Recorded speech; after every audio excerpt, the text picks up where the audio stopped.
கர்த்தருடைய நாமம் மகிமைப்படுவதாக. இந்த புதிய நாளுக்காய் கர்த்தரை நன்றியோடு ஸ்தோத்திரிக்கிறேன். இந்த புதிய நாளின் தியானத்துக்காய் எடுத்துக்கொண்ட வசனம் எரேமியா தீர்க்கதரிசியின் புஸ்தகம் 29வது அதிகாரம் 11வது வசனம். நீங்கள் எதிர்பார்த்திருக்கும் முடிவை உங்களுக்கு கொடுக்கும்படிக்கு நான் உங்கள் பேரில் நினைத்திருக்கிற நினைவுகளை அறிவேன் என்று கர்த்தர் சொல்கிறார். அவைகள் தீமைக்கல்ல, சமாதானத்துக்கு ஏதுவான நினைவுகளே. கர்த்தர் நம் மீது கொண்டுள்ள அக்கறைக்காகவும் அன்புக்காகவும் எப்பொழுதும் ஆண்டவருக்கு நன்றி செலுத்துவோம்.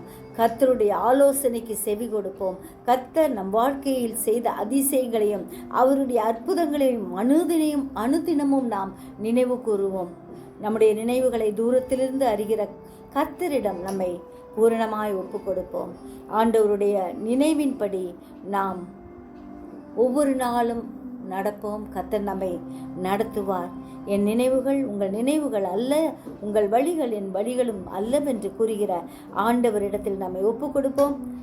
ஆவியானவர் தாமே நம்முடைய காரியங்கள் எல்லாவற்றையும் வாய்க்க செய்து நம்மை ஆசீர்வதிப்பாராக. ஜெபிப்போமா? ஜீவிக்கிறதான நல்ல இயேசுவே, அருமையான நாளுக்காக நன்றியோடு ஸ்தோத்திரிக்கிறோம். நாங்கள் எதிர்பார்த்து ஜெபிக்கும் காரியங்களுக்கெல்லாம் பதிலளிக்கிற தேவனா இருக்கிறபடியால் நன்றியோடு ஸ்தோத்திரிக்கிறோம். நிச்சயம் முடிவுண்டு, உன் நம்பிக்கை வீண் போகாது என்று சொன்ன ஆண்டவரையே நோக்கி பார்க்கிறோம். எங்களுக்காக யாவையும் செய்து முடிக்கிறவராய், எங்களோடு கூட இருந்து வழி நடத்துகிற கர்த்தராய் இருக்கிறபடியால் நன்றியோடு ஸ்தோத்திரிக்கிறோம். நீர் பாதுகாக்கிற தேவனா இருக்கிறபடியால் ஸ்தோத்திரிக்கிறோம். உடைய கரம் பெரிய காரியங்களை செய்வதாக. நீரே பாதுகாத்து கொள்ளும், வழி நடத்தும். ஒவ்வொருவரோடும் கூட இருந்து கர்த்ததாமே ஆலோசனை தரும்படியாய் ஜெபிக்கிறோம். உம்முடைய ஆலோசனையின்படி நடக்க எங்கள் ஒவ்வொருவருக்கும் வேண்டிய கிருபையை அதிகப்படுத்தும், ஆசீர்வதியும்.